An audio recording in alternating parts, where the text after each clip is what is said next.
116쪽 발레리아누스 8번째 핍박입니다.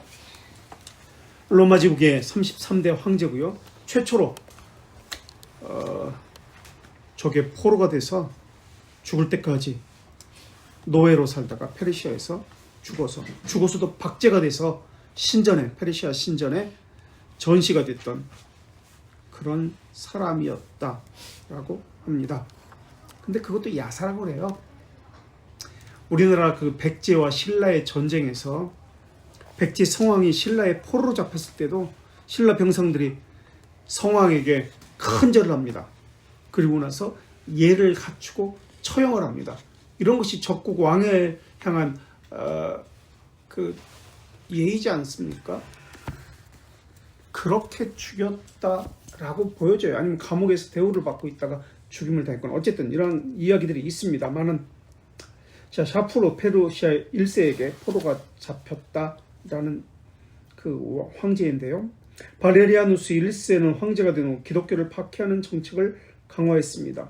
257년 칙령을 내려서 기독교인들의 첫째 집회, 자유, 박탈, 두 번째 무덤, 땅에 묻지도 못하게 하는 거죠. 장지도 허락하지 않았습니다. 셋째 성직자 추방, 네 번째 257년에 칙령을 내렸는데 258년 다시 칙령을 내립니다. 그리고 이번에는 사제들, 부제는 집사를 이야기해요. 집사. 이 로렌티우스가 집사예요. 부제. 각 교회마다 7집사가 있었다고 전해져요. 그 7집사 가운데 이 로렌티우스가 막내 집사였다고 알려져 있습니다. 이렇게 부제들을 처형했습니다. 그리고 다섯 번째, 로마 시민이 기독교인이 되면 재산을 압수했습니다. 이 재산 압수는 항상 있었어요. 중세에도 이단 척결하면 재산을 빼앗았습니다. 그리고 신고한 사람 있잖아요. 저 사람 기독교인이야. 신고한 사람은 10분의 1을 받았어요. 그러니까 신고한 사람이 누구든 자기하고 감정이 안 좋으면 신고를 해버렸습니다. 그래서 많은 사람들이 거짓 증인으로서 신고를 했다는 그런 기록들이 있습니다. 저 사람이 기도하는 거 봤어 라고 신고하는 거죠. 저 사람이 2-3명 모여 있는 거 봤어, 예배했던 것 같아, 가태라고 해야죠. 가태. 근데 이제 기독교인이라고 뭐라는 거죠. 이런 식으로 신고를 많이 했습니다. 이 핍박에서 우리가 기억해야 하는 것은 로마 감독 식스투스 2세가 로마 감독입니다. 식스투스 2세가 감옥에 있었고요. 이제 순교합니다. 그리고 로마 교회 식스투스 2세의 집사, 부제였던 7부제 중에 한 사람이었던 로렌티우스가 3일 후, 사흘 후에 순교를 합니다. 그 유명한 말이 있죠. 그리고 이때 북아프리카 카르타고 감독 키프리아누스가 순교를 합니다. 이 로렌티우스의 이제 이야기가 나오는데요. 이 이야기는 기독교 순교사와 이제 존 폭스 쓴 그 책에서 나옵니다. 영어로는 이 사람은 로렌스, 불어로 로랑, 센 로랑, 세인트 로렌스, 로렌티우스 이렇게 불러요.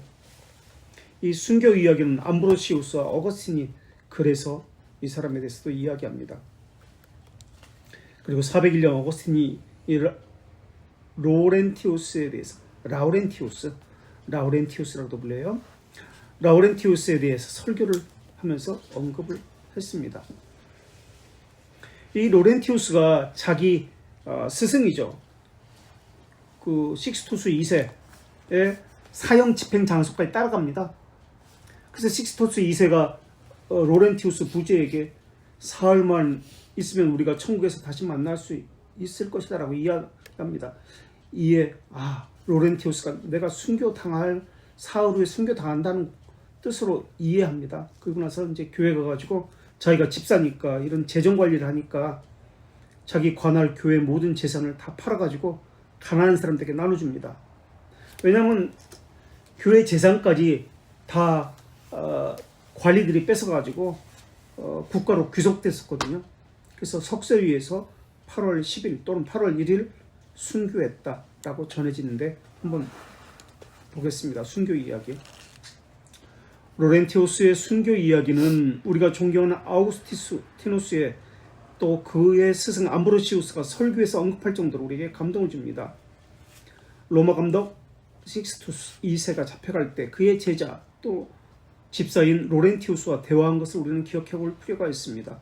로마의 로렌티우스는 로마 교회 7명의 집사 중에 한 사람이었습니다.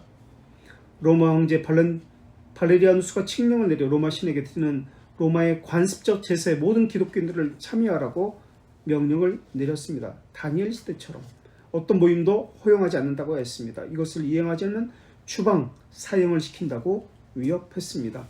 이 소식을 들은 로마 감독 식스투스 2세는 감독직을 성실히 수행할 뿐 로마 신들을 위해서 제사에 참여하지 않았습니다. 이에 화가 난 황제 발레리아누스는 모든 감독, 장로, 집사, 부제 죽이라는 명령을 내렸습니다. 기독교인들은 예배를 드릴 수가 없어 지하 묘지 카타콤에 가서 예배를 드려야 했습니다. 258년 8월 1일 식스토가 자신의 성도들과 함께 카타콤에서 예배를 드리고 있는데 갑자기 로마 군인들이 쳐들어와서 설교하고 있던 그를 잡아갔습니다. 그러자 그의 제자이며 안수집사였던 로렌티우스가 자신도 잡혀가서 죽겠다고 이야기합니다. 이 이야기가 야코부스의 황금전설이라는 책의 전설 따라 삼철 같은 이런 책인데요. 두꺼운 책이라고 말씀드렸죠. 크리스찬 다이제스트 출판사에 나온 책인데요. 황금전설에 나옵니다. 이때 식스투스 2세가 로렌티우스에게 말합니다. 8월 1일에 잡혀 8월 6일에 참수형 당하네요. 그리고 제자였던 부제였던 로렌티우스는 8월 10일 날 순교하고요. 이제 이야기합니다. 로렌티우스에게 식스투스 2세가 울지 마라, 사랑하더라. 나는 너를 떠나는 것이 아니란다. 너는 더 큰 일을 만날 것이다. 우리는 이미 늙어서 그 일을 감당하지 못하지만 넌 아직 젊기에 감당할 수 있을 것이다. 그러니 울음을 그쳐라. 3일 후에 너도 나의 길을 따를 것이다. 죽는다고 이것을 예언했다고 생각해요. 자, 나와 함께 할 수 없는 것을 슬퍼하지 말고 약한 마음을 가지지 말고 담대한 마음을 가져다. 스승을 떠나보는 엘리사처럼 네가 해야 할 일이 있다는 것을 잊지 말아라. 그래서 해야 할 일이 바로 집을 팔아가지고 교회 재물을 팔아 가난한 사람에게 나눠주는 것이다 라고 생각했다라는 겁니다.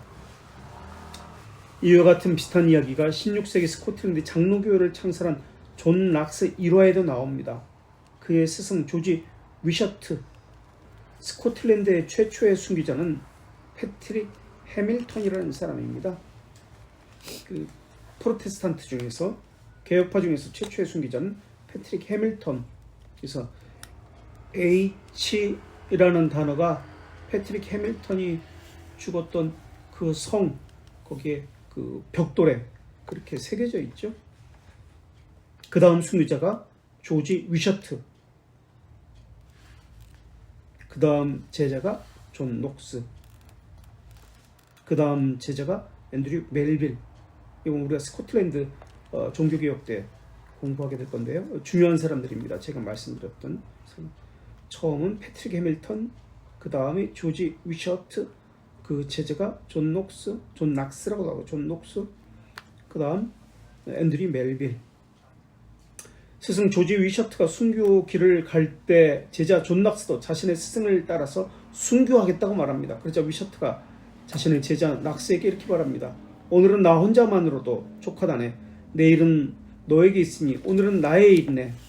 한마디 한마디가 의미 있게 들립니다. 우리도 과연 위기 가운데 있을 때 이렇게 훌륭한 고백을 할 수 있을까 생각해 봅니다. 사형 선고를 받은 식스투스 2세는 다른 부제들과 함께 7명 중에서 6명이 참수형을 당했다고 이야기해요.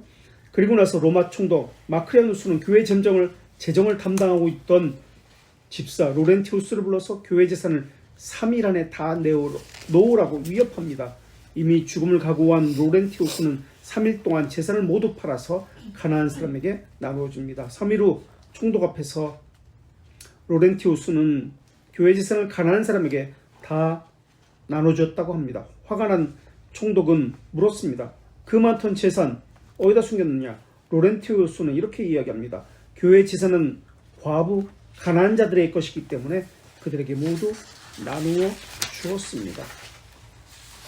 화가 머리끝까지 난 총독은 마치 석쇠에 숯불 구이하듯이 로렌티우스를 옷을 벗겨 불판 위에 올려 구워버리도록 명령을 내렸습니다. 몸이 구워질 때 느끼는 고통은 이루 말할 수 없을 정도로 컸을 텐데, 그런 때 로렌티우스가 고통 가운데 이런 말을 남깁니다. 이쪽이 다 익었으니 다른 쪽으로 나를 구워 드시오. 이게 258년 8월 10일 일어난 일입니다. 석쇠 위에 구워지는 로렌티우스의 모습을 상상해 보십시오. 숭고한 로렌티우스의 신앙을 마음에 새겨 잊지 않으렵니다.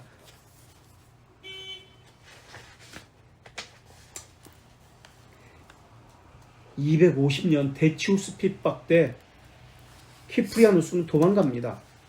이때 교회를 지켰던 집사가 있습니다. 부제가 있었습니다. 혹시 누군지 기억나세요? 그래서 노바티아누스 교회를 지킵니다.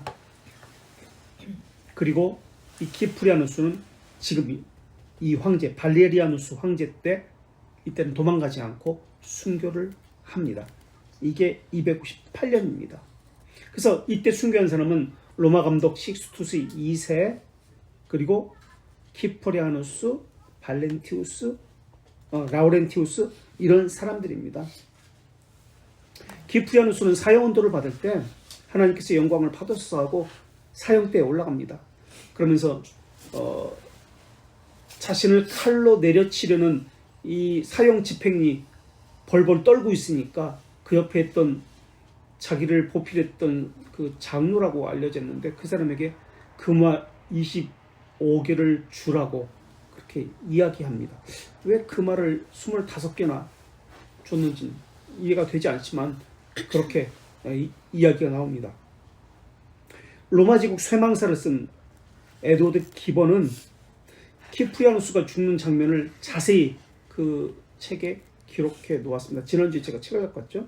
키프리아누스는 목회자가 되기 전에 정치가였고요, 사회 저명이사였습니다. 그래서 사람들이 많은 사람들이, 이렇게 높은 명망 있는 사람들이 이 키프리아누스를 많이 알고 있었다라고 이야기합니다. 그래서 미리 도망가라고도 이야기하고 당신 빨리 기독교를 버리라라고도 이야기합니다. 이 수사학자 겸 정치가였기 때문에 정관계 많은 인사가 키프리아누스에게 조언을 했지만 그래도 그것을 받아들이지 않았다라고 이야기합니다. 그리고 이 로렌티우스의 이야기에 대해서는 교회 보물이 가난한 자, 병든 자에게 구제하는 것이 교회의 보물이다라고 이야기했다는 설교를 이 어거스틴에 쓴 암브로시우스가 처음으로 언급합니다. 그리고 그 뒤에 시인 프렌티우스라는 사람이 이 라우렌티우스를 예찬합니다. 그래서 예루살렘의 그 스테반, 성경에 나오는 스테반과 동등한 위치를 가질 정도로 그렇게 사람이 죽으면은 순교를 하면은 그 바실리카 성당을 지었습니다. 그 사람의 이름으로. 이 라우렌티우스의 성당이 곳곳에 지역마다 6개가 있습니다. 그만큼 스테반과 라우렌티우스를 같은 규모의 성당으로 지었다, 존경받는 사람이다 라고 그렇게 이야기합니다. 어거스틴은 라우렌티우스를 향한 설교에서 이런 글을 남깁니다. 순교자의 영광이 너무 커서 고난으로 온 세상에 빛을 발했다. 이 책엔 안 나와요? 진정으로 자신을 태운 빛으로 라우렌티우스는 세상에 빛을 비추었다. 자신이 견뎌낸 화염으로 모든 그리스도인의 마음을 따뜻하게 했다.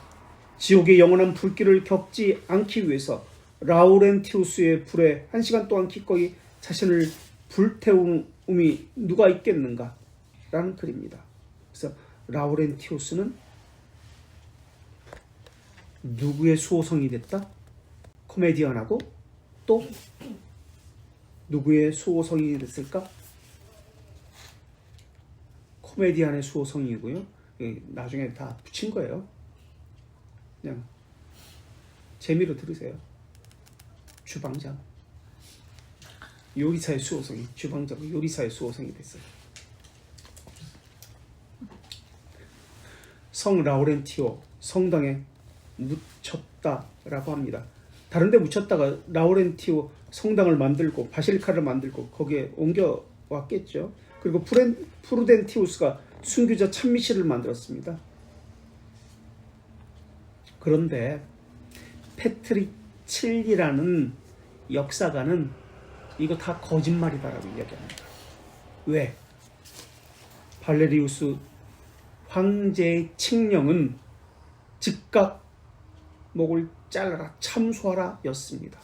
사제, 부제, 주교 모든 이 지도자의 즉각적으로 목을 자르라.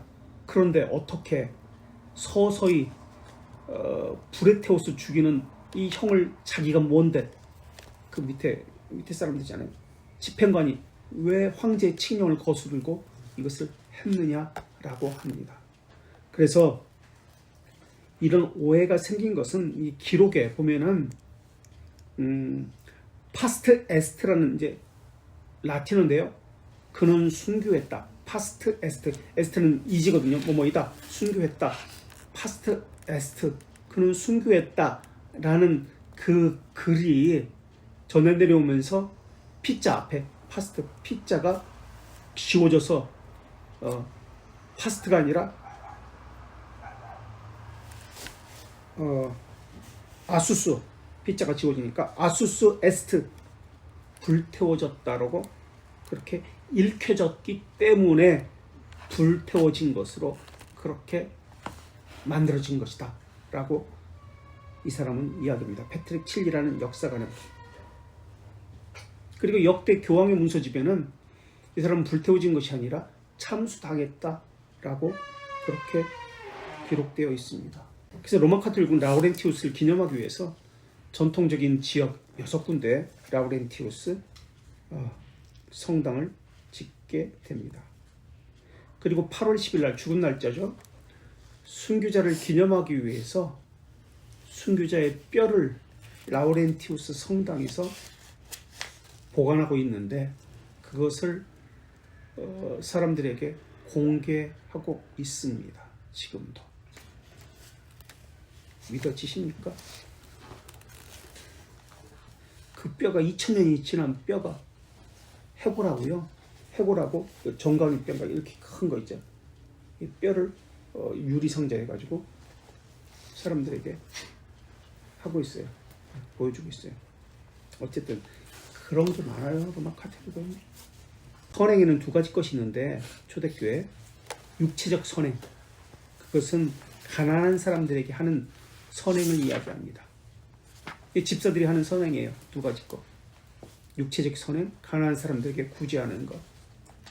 그리고 또 하나는 말씀으로 하는 선행이 있습니다. 말씀의 봉사.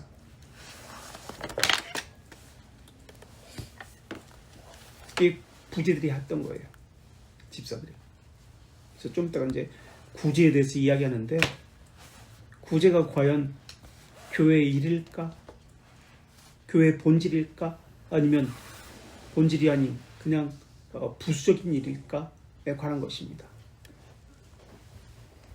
그래서 이 로렌티우스형, 로렌스, 롤랑, 로렌스, 로렌초, 세인트 로렌트라는 이름으로 지역 곳곳마다 도시 이름, 학교 이름, 지역 이름이 세워지게 되었습니다. 260년에 이제 이왕 발레리우스 이 왕 이후에 260년에 갈리에누스가 왕이 되는데요. 이 왕은 268년까지 로마를 다스립니다. 이때는 기독교를 합법적인 종교로 승인하는 정도까지 기독교에 대해서 핍박이 전혀 없었고 오히려 그 반대였어요. 그 다음에 아우렐리우스 왕이 됩니다. 275년까지 왕이 되는데요. 이 사람은 우리 핍박, 10대 핍박 혹시 종이 가지고 계세요? 한번 보세요. 어떤 사람은 아우렐리우스 핍박 그 종이에는 없죠. 이 사람은 군 출신입니다. 아우렐리우스는. 너무 엄격해서 10대 핍박에 보면 엄격해서 백성들에게도 군인처럼 엄격하게 했다 라고 하면서 기독교를 박해했다고 나옵니다. 그래서 황제가 암살당하면서 기독교 핍박이 무효화되었다라고 이야기합니다. 지금 여기 10대 핍박은 안 나오죠. 여기는. 그죠? 존 폭스의 순교 사화에는 네 번째 핍박인 하드리아누스 핍박이 없습니다. 간헐적 핍박이기 때문에. 그리고 대신 네 번째 핍박이 없고 아홉 번째 이 발레리아누스 핍박이 대신 들어갑니다. 그러니까 핍박에 대한 기록은 역사가에 의해서 각기 달라요. 그래서 이 책은 존 폭스의 기록을 따르고요. 그거는 교회사 유세비우스의 기록을 따릅니다. 그래서 조금 차이가 난다는 거 기억해 주시고요. 지금 이 책은 존 폭스의 10대 핍박에 따라서 이 아홉 번째 핍박으로 들어왔다라는 것을 기억해 주시기 바랍니다. 그래서 아우렐리우스 핍박 때 생드니가 순교합니다. 생제르망 파리의 수호성입니다. 그리고 그 이후 40년간 핍박이 없습니다. 핍박이 없으면서 교회가 지상으로 올라오게 됩니다. 건물이 지어지고요. 금, 은, 보화로 교회가 성찬식 할 때 이런 것들 금은 보화로 채워지기 시작합니다. 성내 직기들이. 그러면서 외적 성장이 엄청나게 일어났습니다. 그러면서 교인 수는 많아지고 교회는 외적으로 번창을 했지만 기강 권진이 소홀해집니다. 그리고 교회는 분쟁이 일어나고 분열이 일어납니다. 교리에 대해서 느슨해지기 시작합니다. 그리고 세속의 정신이 교회 내로 들어오기 시작합니다. 그래서 교회사가 유세비우스는 총체적인 정화가 이제 필요하게 되었다. 지금 이 상태로는 안 된다. 라고 적고 있습니다. 그러면서 그 다음 나오는 핍박이 대핍박인 디오클레티아누스의 핍박이 일어나게 되는 겁니다. 이런 순서로 10대 핍박에 대해서 우리가 보면 좋겠습니다. 구제가 교회 일입니까? 어떻게 생각하세요? 교회는 구제를 어떻게 해야 할까요? 교회의 본질일까요? 비본질일까요? 교회의 존재 이유가 구제일까요? 아닐까요? 어떻게 생각하세요? 구제에 대해서? 교회 일입니까? 아닙니까? 갈라디아서 2장 10절 한번 보실래요? 한번 크게 읽어주세요. 어떤 분이? 갈라디아서 2장 10절 2장 10절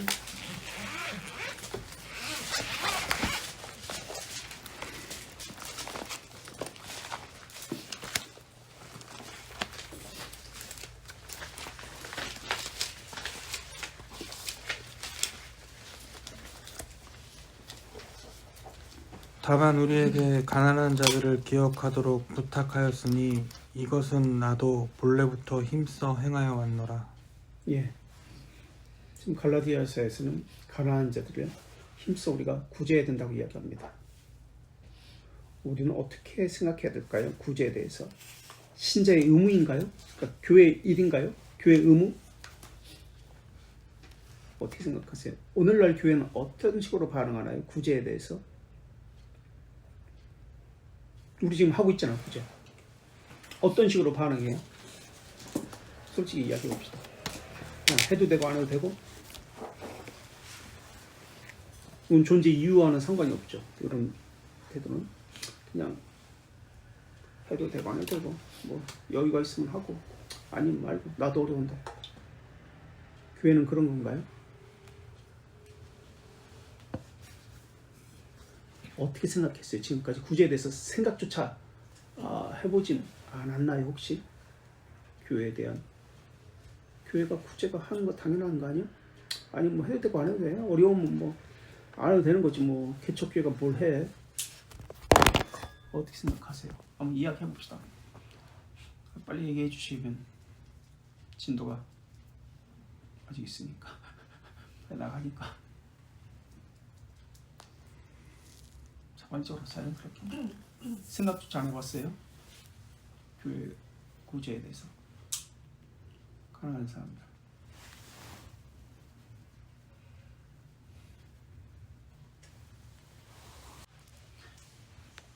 큰 교회는 노인 대학도 하고 어디 가가지고 목욕 봉사도 하고 지체장애들 뭐 이런 이렇게 하잖아요. 여러 가지 미용 봉사도 하고 많은 거 하잖아요.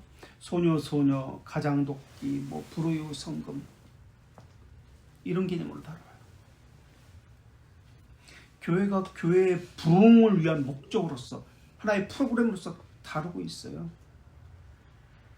유치원도 마찬가지고 노인대학도 마찬가지잖아요. 구제를 그러니까 지금 제가 이야기하고 있는 것은 무언가 예수 믿게 하기 위한 전도의 목적으로 구제를 하고 있다는 거예요. 제가 있었던 교회도 마찬가지였어요. 어려운 사람들 월 얼마씩 줄 테니까 그것 때문에 기원하는 사람이 많아요.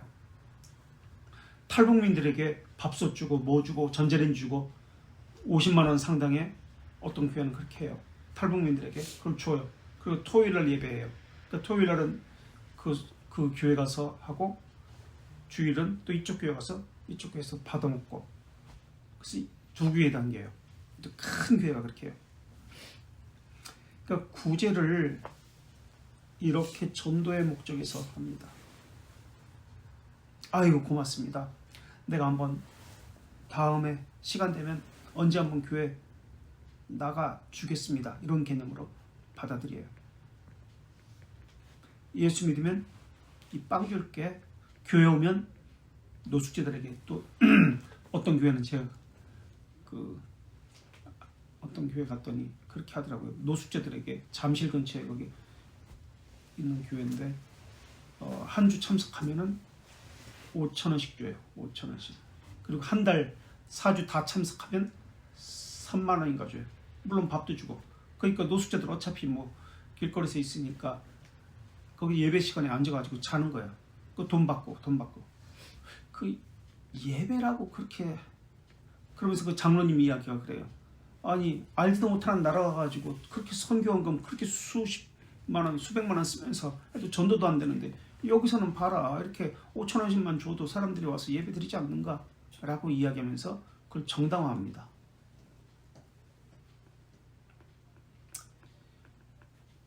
그러니까 자기 정체성이라는 개념이 없어요.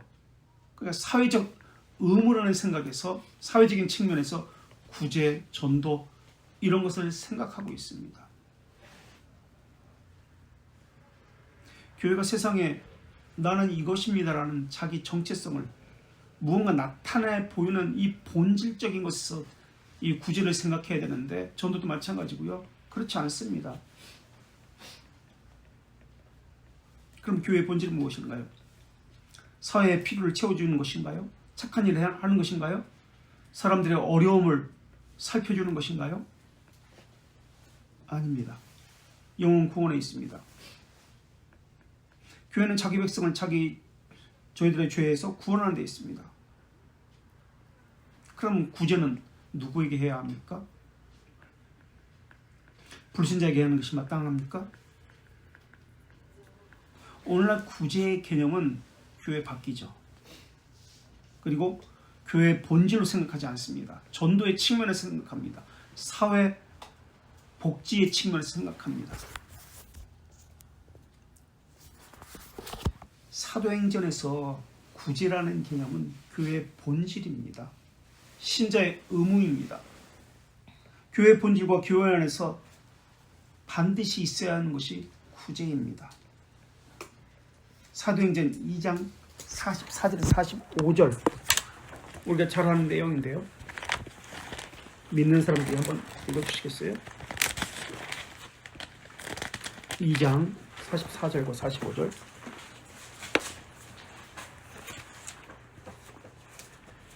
있는 사람이 다 함께 있어 모든 물건을 서로 통용하고 또 재산과 소유를 팔아 각 사람의 필요를 따라 나눠주며 예, 서로 통용하고 각 사람 필요를 따라 나눠주었다고 합니다. 서로 나눠주는 것과 신앙이 무슨 관계가 있죠? 구제하는 것과 신앙이 무슨 관계가 있죠? 왜 구제를 교회 본질이라고 지금 이야기하고 있습니까? 이게 무슨 상관이죠?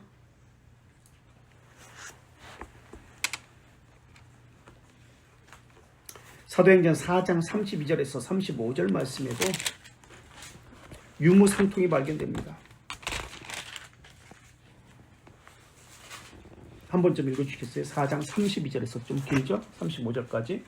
믿는 무리가 한 마음과 한 뜻이 되어 모든 물건을 서로 통용하고 자기 재물을 조금이라도 자기 것이라는 이가 하나도 없더라. 사도들이 큰 권능으로 주 예수의 부활을 증언하니 무리가 큰 은혜를 받아 그 중에 가난한 사람이 없으니 이는 밭과 집 있는 자는 팔아 그 판 것의 값을 가져다가 사도들의 발 앞에 두매 그들이 각 사람의 필요를 따라 나누어 줌이라. 이상하죠. 교회가 세워졌는데 교회 안에는 어떤 사람이 없어요? 가난한 사람이 없어요. 왜요? 자기 밭, 자기 재산 팔아가지고 나누어졌기 때문에 그렇습니다. 물질로 고통받는 사람이 사라집니다. 사회복지 측면에서 교회가 행하는 모습이 아니고요. 교회의 본질이라는 측면에서 교회가 지금 초대교회는 행했습니다. 성령께서 역사하셨을 때 나타나는 모습이 평균케 되는 것입니다. 물질에 있어서 뿐만이 아니라 은혜에 있어서도 내가 받은 은혜를 다른 사람에게 나누어 주는 것이 초대교회의 모습입니다. 그렇다면 오늘날 교회의 모습과는 많이 다르죠. 나 혼자만 은혜 받는 것도 또 물질에 대해서도 나 혼자만이라고 생각합니다. 집사 제도를 우리가 로렌티우스를 지금 했습니다만 집사 제도를 두신 이유가 무엇일까요? 집사가 하는 일이 무엇일까요? 왜 하나님께서는 교회에 직분을 세워주셨는데 그 중에서 집사를 세워두셨을까요? 집사는 무슨 일을 하는 사람이에요? 무슨 일을 하는 사람이에요? 집사는? 그냥 구역장 하는 거 집사? 개념은 그냥 그거잖아요. 구역장 하는 거. 교회 행사했을 때 불려가는 거. 그 집사인가요? 집사는 뭐 하는 사람이에요? 구제. 네? 구제. 구제의 직분이에요. 섬김의 직분이에요. 원래 이 일은 사도가 했습니다. 사도행전 6장 2절에 보면 이것은 고맙습니다.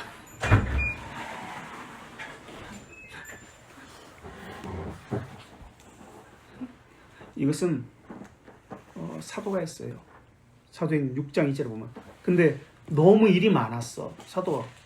그래서 말씀과 기도에만 전무하겠다라고 하면서 7 집사를 뽑습니다.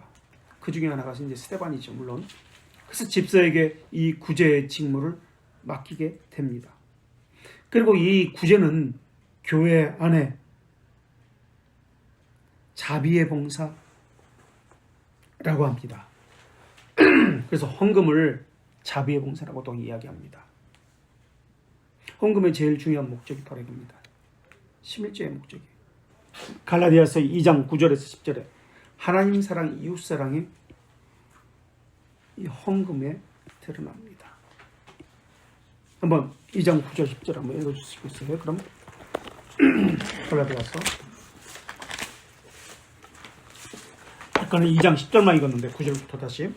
또 기둥같이 여기는 야고보의 게바와 요한도 내게 주신 은혜를 알므로 나와 바나바에게 친교의 악수를 하였으니 우리는 이방인에게로 그들은 할례자에게로 가게 하려 함이라. 다만 우리에게 가난한 자들을 기억하도록 부탁하였으니 이것은 나도 본래부터 힘써 행하였노라. 예. 고린도후서 8장 13절과 15절 한번 또 보시겠어요? 고린도후서 8장 13절에서 15절. 거기서 어떤 단어가 전체적으로 어떤 단어가 키워드가 되고 중요하게 부각되는지 한번 보세요. 8장 13절부터 15절 한번 읽어주시고. 이는 다른 사람들은 평안하게 하고 너희는 공고하게 하려는 것이 아니요 균등하게 하려 함이니 이제 너희의 넉넉한 것으로 그들의 부족한 것을 보충함은 후에 그들의 넉넉한 것으로 너희의 부족한 것을 보충하여 균등하게 하려 함이라. 기록된 것 같이 많이 거둔 자도 남지 아니하였고 적게 거둔 자도 모자라지 아니하였느니라. 어떤 단어가 계속 부각되고 있죠 여기서? 균등. 함께라는 개념이에요. 우리라는 개념이에요. 균등하게 하는 거. 평균적인 삶.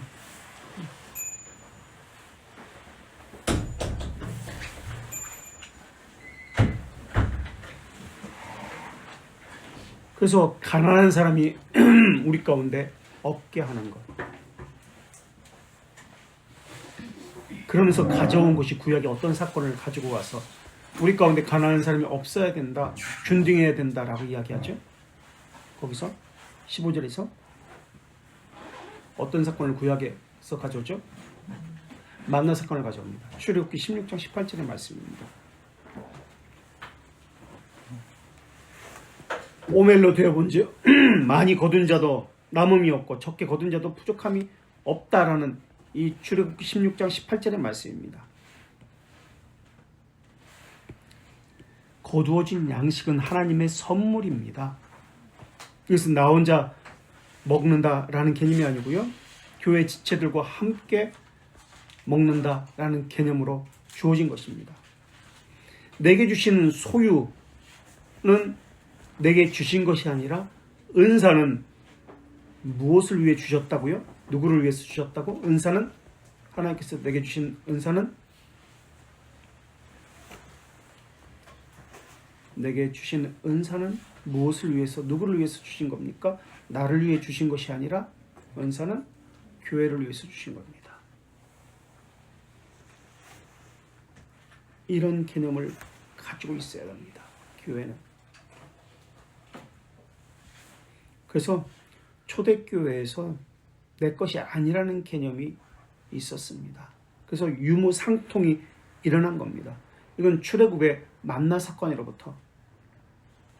그래서 교회의 구제는 함께, 우리가 모두 함께 균등함이라는, 교회의 본질이라는, 우리라는 개념, 함께라는 개념이 드러난 것입니다.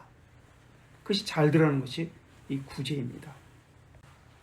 그래서 교회는 가난한 사람들을, 곤고한 사람들을 돕는 것이, 이것이 교회의 본질입니다. 사회사업적인 측면에서 하는 것이 아니다라는 것이에요. 교회 본질이, 신자의 본질이야 이게. 근데 오늘날 교회는 교회의 본질을 잃어버리고요, 사회 측면에서, 사회사업이라는 측면에서, 또는 전도라는 그런 측면에서 다른 목적을 가지고 구제를 행하고 있습니다. 교회에서 우리 함께라는 개념이 늘 있어야 됩니다. 그래서 가난한 사람들이, 참된 교회는 우리 안에 가난한 사람들이 없어져야 합니다. 그래서 만나에 남은 자도 없고 부족한 자도 없다는 이런 개념이 초대교회에 나타나게 된 겁니다. 그래서 교회 본질과 연결돼요. 그래서 집사를 통해서 이러한 일을 행하게 되는 겁니다. 그래서 신방을 갈 때는 누가 간다? 신방을 갈 때는 누가 가야 된다? 집사가 함께 가야 돼요. 그런데 신방 가면은 집사가 무슨 신방으로, 기분 나빠요. 권사님이 가야 돼. 권사도 갓단 권사는 안 돼. 노권사님이라고 그러지? 노권사님이 가야 돼. 그래서 집사 가면 기분 나빠요. 그 교회 본질이 잊어버린 거야. 그러면 집사가 반드시 가야 된다. 또 누가 가야 된다?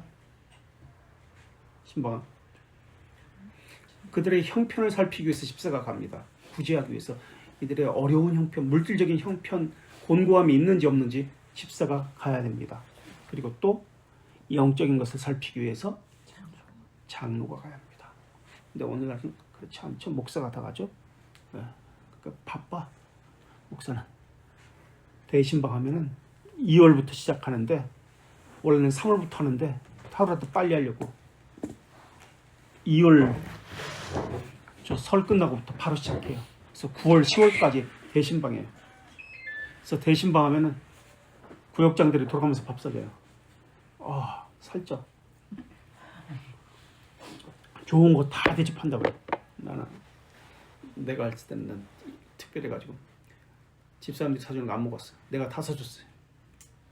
모든 구역장들 언제 목사한테 받아먹느냐 해가지고, 저 얻어먹느냐 해가지고 내가 다 사줬어. 그것도 또 싫어하대. 죽만 사줬어. 죽. 힘들다거나. 어쨌든 딴 얘기했는데. 그래서 구제는 사회사업이 아닙니다. 복지사업도 아닙니다. 갈라디아서 6장 10절에는 이방인에게까지 모든 사람에게까지 착한 일을 했다라고 이야기합니다. 그런데 특별히 믿음의 가정에게 착한 일을 하라고 성경은 이야기합니다. 특별히 다른 사람도 하지만 특별히 믿음의 가정에게 하라고 이야기합니다. 도르트 신조 25항에서 자비사역은 돈에만 한정된 것이 아니라고 이야기합니다.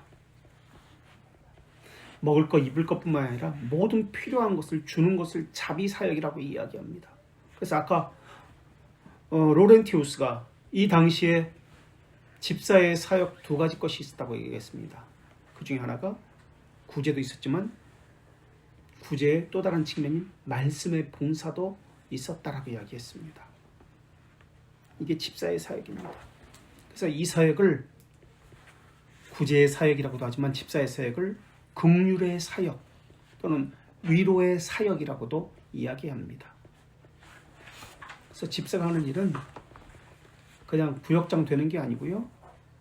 구제사역과 관련해서 이 두 가지 측면, 구제사역과 관련해서 교회 본질되게 하는 것을 맡아서 하는 것이 집사입니다. 그래서 로렌티우스가 지금 집사로서 그러한 일을 했다라는 것을 이야기했습니다. 자, 계속해서 읽어볼게요. 페이지 120쪽. 갑자기 이렇게 돌았네요. 5가지 소원. 한번 읽어봅시다. 주기철 목사가 있었고 뭐 이런데 5가지 설교를 소원을 이야기했죠. 121페이지. 사망의 권세를 주기철 목사님이 산정현 교회에서 한 설교. 사망의 권세를 이기도록 해주시옵소서. 이 설교는 더 두려워할 자를 더 두려워하게 해달라는 설교였습니다. 두려워할 자를 두려워하게 해주십시오. 두 번째, 오랫동안 지속되는 고난을 이기게 해주시옵소서. 고난이 짧으면 그래도 괜찮은데 지속되니까 이게 힘들다는 거예요. 세 번째, 가족들을 주님께 부탁합니다. 교우들을 주님께 부탁합니다. 네 번째, 의를 위해 살고 죽을 수 있게 하소서. 5번째, 내 영혼을 주님께 부탁합니다. 그러면서 주기철 목사는 만 47세의 나이로 44년 4월 21일 옥중에서 죽임을 당합니다. 우리 찬송가도 있는데 그 다음 장 122페이지.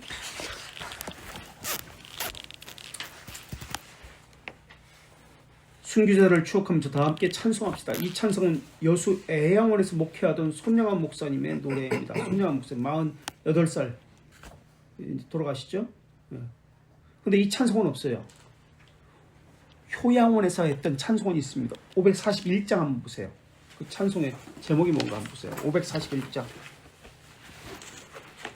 541장. 541장. 누가 지었는지 한번 보세요. 꽃이 피는 봄날. 네. 봄날에만. 무슨 유행가 가사 제목 같죠? 네. 손여한 목사님이 효양원에서 지은 찬송입니다. 그럼 주기철 목사님 하다가 왜 갑자기 또 손양원 목사가 나와? 그죠? 어쨌든 순교했다라는 뜻인데 이제 순교에 대해서 좀 이따 또 이야기할게요. 순교라는 개념이 분명히 잡고 넘어가야 됩니다. 이번엔 158장. 158장. 요거는 누가 작곡했는지 한번 보세요. 158장. 네? 제목은 서쪽하는 불건너. 예, 주기철 목사님. 예, 원래 이거 한 번씩 불러봐야 되는데. 예. 자, 우리 가사는 이렇습니다. 맨 마지막 것만. 천년을 하루같이 기다린 주님. 122페이지 밑에 줄. 내 영혼을 당하는 것 볼 수 없어 이 시간도 기다리고 계신 내 주님 오 주여 이 시간에 오시옵소서. 천년을 하루같이 기다리는 주님. 자, 우리는 여기서 순교를 어떻게 볼 것인가, 어떤 것이 순교인가 라는 개념을 분명히 짚고 넘어가야 합니다. 우리가 지금까지 10대 핍박 가운데 8번째 핍박까지 배웠습니다. 그래서 많은 사람이 순교했습니다. 기프리아누스는 아까도 이야기했지만 핍박에서 처음에는 살아남았습니다. 도망갔습니다. 그래서 노바티아누스가 비판을 합니다. 아니, 담임 목사는 도망가고 집사가 이 교회 지키고 있어. 우리는 어떻게 생각해야 될까요? 우리는 둘 다 인정합니까? 아니면 핍박을 받은, 도망간 사람 욕하고 핍박을 받은 사람만 칭찬합니까? 옥사, 감옥에 갇히는 것만 능사가 아니라는 개념을 가지셔야 합니다. 폴리카본요, 피하진 않는다.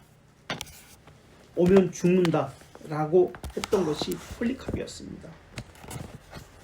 그러나 할 수 있는 한, 피할 수 있는 한 피해야 한다 라고 생각했습니다. 할 수 있는 한 피해야 한다. 그러나 불법적으로는 피하지 말자. 사람들은 맹목적인 순교했습니다. 지난번에도 말씀드렸죠. 그래서 그 집행관들이 야, 너무 귀찮다, 너무 사람들이 많이 온다, 그렇게 죽고 싶으면 낭떠러지에서 떨어져 죽어 너희들 스스로 라고 이야기할 정도였습니다. 맹목적 순교가 너무 많았어요. 우리 한참 전에 우리나라에서 순교자라고 불렸던 샘물교회 이야기가 있습니다. 김선일 목사라고. 김선일 목사가 맞나? 순교라고 생각하십니까? 순교라고 생각하십니까? 순교에는 그리스도에 대한 고백이 있어야 됩니다. 그리스도에 대한 고백, 변증이라는 것이 있어야 된다는 얘기죠. 이분은 변증을 했다라고 이야기합니다. 이슬람 과격분자들에게. 그런데 이 교인들, 김선일하고 그 목사님하고 그 교인들에게 조용히 밤에 나가라 라고 이야기합니다.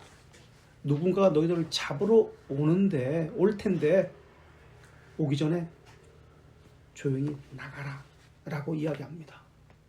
여기서 이 지역에서 나가라 라고 이야기합니다. 그런데 밤에 조용히 나가라고 했는데 밤에 나가면서 그 밤에 차 안에서 찬송 부르면서 나가다가 잡혀 죽습니다.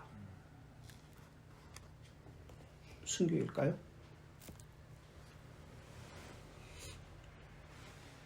아까 폴리카를 이야기를 했습니다. 피하지는 않는다. 그러나 할 수 있는 한 피할 수 있는 건 피해야 한다. 할 수 없다면 순교를 받아들인다. 이 샘물교회 이 김선일 목사님과 이 교인들은 피할 수 있는 한 피해라 라는 이 폴리카베의 생각과는 다릅니다. 이 최바울의 백투더 예루살렘이라는 그 사상에 속아서 나갔습니다. 가지 말라고 한 곳에 갔습니다. 또 밤에 조용히 나가라 라고 했습니다. 풀어줬습니다. 풀어준 게 아니라 조용히 밤에 나가라 라고 했습니다. 이 지역에서. 그런데 밤에 잡으러 오는데 그 찬송 부르면서 그 버스 안에서 그렇게 나가다가 거기서 잡힌 겁니다. 순교가 아니죠. 순교는 변증과 함께 또 무엇이 있어야 되면 무엇이 있어야 될까요? 아까 지금 손양원 목사님의 노래를 지금 아까 고대가인데 이게 고대가예요. 낮에나 밤에나 눈물 머금고 내 주님 오시기만 고대합니다. 고대가라는 제목이에요. 고대가. 요 122쪽의 고대가. 힌트가 여기 있습니다. 변증과 함께 순교는 순교는 욥기 10장까지 나를 제발 죽여주십시오라고 이야기합니다. 죽여주세요. 생일도 저주합니다. 그런데 하지 않은 말이 있습니다. 죽여만 달라는 이야기를 하지 하늘 소망에 대해서는 이야기하지 않습니다. 순교자와 다른 차원입니다. 순교자는 죽여달라는 말은 하지 않나? 그럼 뭐 그 다음 모르겠고 그 다음 하늘 소망에 대한 이 강력한 확신이 있습니다. 환난은 인내를, 소망은 너희를 부끄럽게 하지 않는다는 그 말씀을 따라서. 그래서 지금 제가 읽은 거 고대가 하늘 소망을 가지고 찬송하고 있지 않습니까? 이게 순교입니다. 변증과 함께 하늘 소망, 천국에 대한 소망, 이게 순교입니다. 그리고 피할 수 있으면 피해야 합니다. 그래서 순교라고 보지 않습니다. 이런 개념을 분명히 가지고 계셔야 됩니다. 공산당한테 잡혀가지고 무조건 죽으면 순교인가? 수많은 사람이 우리 6.25 때 죽었어요. 순교자로 하지 않습니다. 변증과 함께 천국에 대한 소망을 가지고 있어야 합니다.